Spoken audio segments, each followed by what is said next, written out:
and Shakers, as we would know them now, would then shape the lives of the ordinary citizens of Ireland for centuries. It was a powerful medieval church and state arrangement which was born. It was a sort of local government with the Normans and an ecclesiastical civil service communion with the monks, and it had a very distinct French connection. The kernel of the Norman administration of local parishes and churches and its ultimate success was to hand over this administration completely to one of the great continental monastic orders, like, for instance, the Cistercians, who had recently established themselves firmly in Irish society. This was at variance with the customs and practice of the older Celtic Church, which for many years had been stubbornly independent and at loggerheads with Rome for a long time, and had been very slow to both conform and reform despite papal intervention and many ecclesiastical synods. They were an awkward bunch. By contrast, the Norman lords and barons were ruthlessly swift in their change of parochial management and control, and thus enjoyed the full support of not only their own King Henry, but of the reigning Pope Alexander and of the former Pope Urban, Nicholas Breakspere, as well. So if you have a king and a few popes behind you, you're on the right road. The Cistercian order, coming from France like the Normans, had established themselves in Ireland under St Malachy of Fermat by building a monastery at Mellifont in County Louth in 1142, and in County Meath by building Bective Abbey 5 years later. Thus the Normans consolidated a relationship with the Cistercians, who had come to Ireland exactly 50 years before Kilcarn Church was built. This symbiotic relationship between the Norman ruling classes and the formidable Cistercian and other monastic orders existed through the Norman overlords' granting of lands and resources to the monks to build and maintain their monasteries, by appointing Norman bishops and abbots to oversee their churches, by reforming the native clergy, and most importantly, by offering the monasteries protection. It was a good situation for everybody. By now it is fair to say that the Normans, who had conquered by military supremacy, had now embraced the peaceful strategy of assimilating, rather than conquering, well into their newfound Irish landscape, and the establishment of a robust alliance with the monastic population and by intermarriage with the lay population. They had become ipsis hibernicus hiberniorum, more Irish than the Irish themselves. Good land and proximity to flowing water for the progressive monks, who were excellent farmers, seemed to be a prerequisite for this arrangement, and thus served the local community in good stead. It was definitely a win-win situation for all concerned.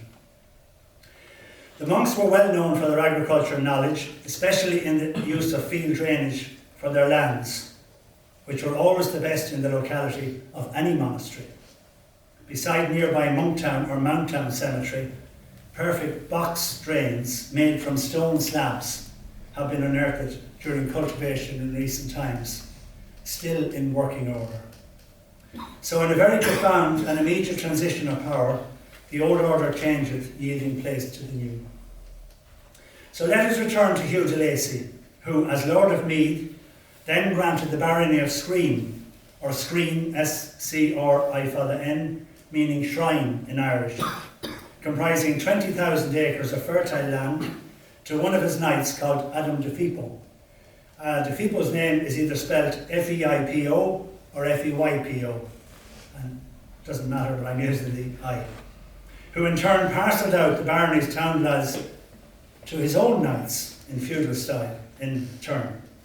These lands stretched from the hill of Skreen and included Kilcarn and Athlumney, which de Fipo kept for his own family, and in whose control they remained until the end of the line as the Nugent family until the 17th century. Other townland names in the barony like Follistown, Gerardstown, Staffordstown, Walterstown, Brownstown, Duffstown, which is now Dowdstown, Cusackstown and Kentstown. They reflect the name of these 12th century grantees, who would then integrate themselves into the native Irish population in a short time. Johnstown itself may well have been called after John de Fipo, one of the de Fipo family. As well as ecclesiastical sites of different origins, there are still many ruins of temporal Norman and earlier settlements throughout these townlands. It is rich in history. While Adam de Fipo had been granted Screen and its surrounding lands, he encountered significant difficulty in taking over the existing church at Screen, which was dedicated to St. Columkill, for it had a relic of St. Columkill there. And he had difficulty in wresting it from the native clergy.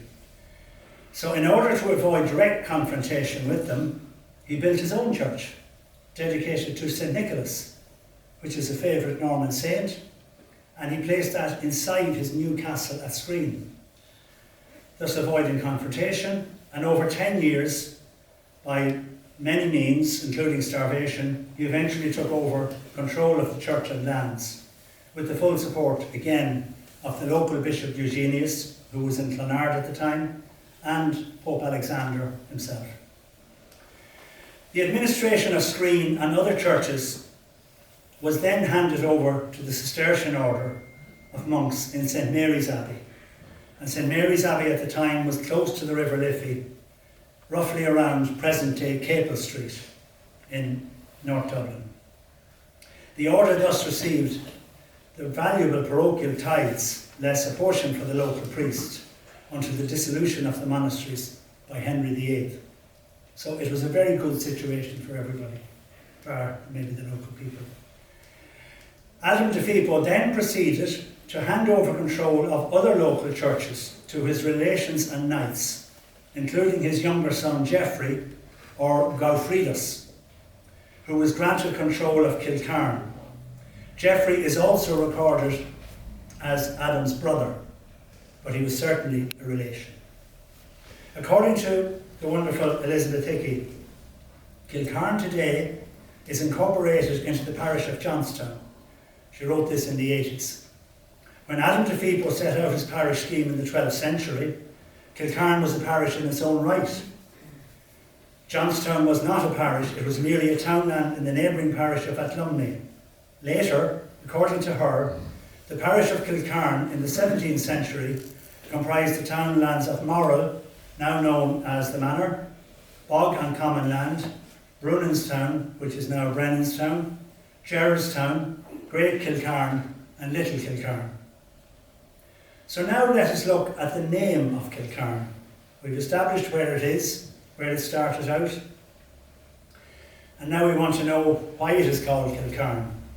It's spelled in different ways, as I said earlier, depending where the I's and the E's are. Kil, C-I-L-L, according to Flanagan and Flanagan, comes from the Latin word cella, meaning a room within a building, which in terms of place names usually means a church, a monastic settlement, a churchyard or a graveyard. And in pre-Norman times, it particularly refers to a monastic settlement. So that's Kil. Carn, C-A-R-N, or C-A-I-R-N, cairn, means a mound, or a heap or pile of stones, or a burial mound, or a sepulchral pile, all of which suggest that it represents hallowed burial ground, whether in the form of great structures like Newgrange, or more humble burial grounds like Kilcarn itself. So, one simple interpretation of the place name of Kilcarn is that it refers to a church and burial ground. However, according to the renowned historian, the said Elizabeth Hickey, late of the parish of Screen Castle, we must pause at this juncture to reflect on the ancient lore of this historical area of County Meath in pagan times, when, I'm not going back just as far as Finn McCool, but almost, according to the Book of Leinster, Cerna, C-E-R-N-A, the famed warrior son of King Carborough, was buried on the hill of Cerna, on the highest point of Kilcarn townland.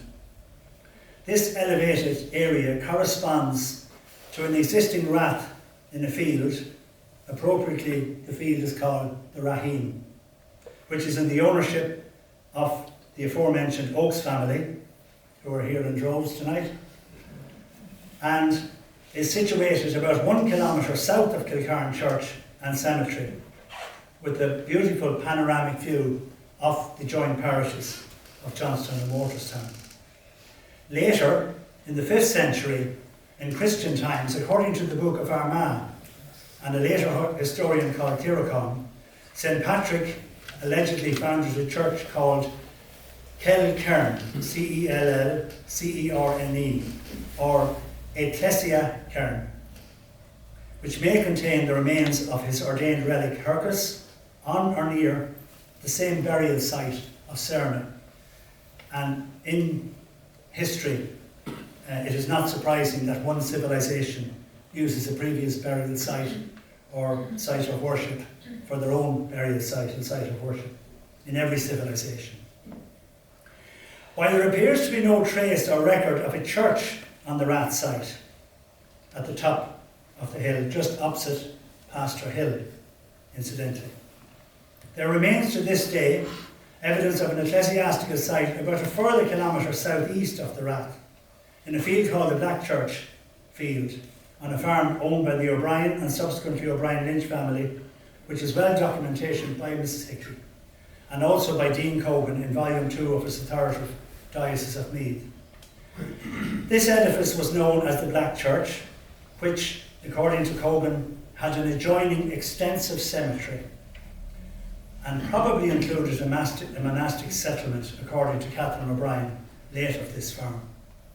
This church and cemetery and possible monastic settlement was still in use when Geoffrey de Filippo, on his journey with his knights and his horses from Screen to his granted lands at Kilcarn, when he failed completely to take over the control of this ecclesiastical establishment from the native Irish clergy.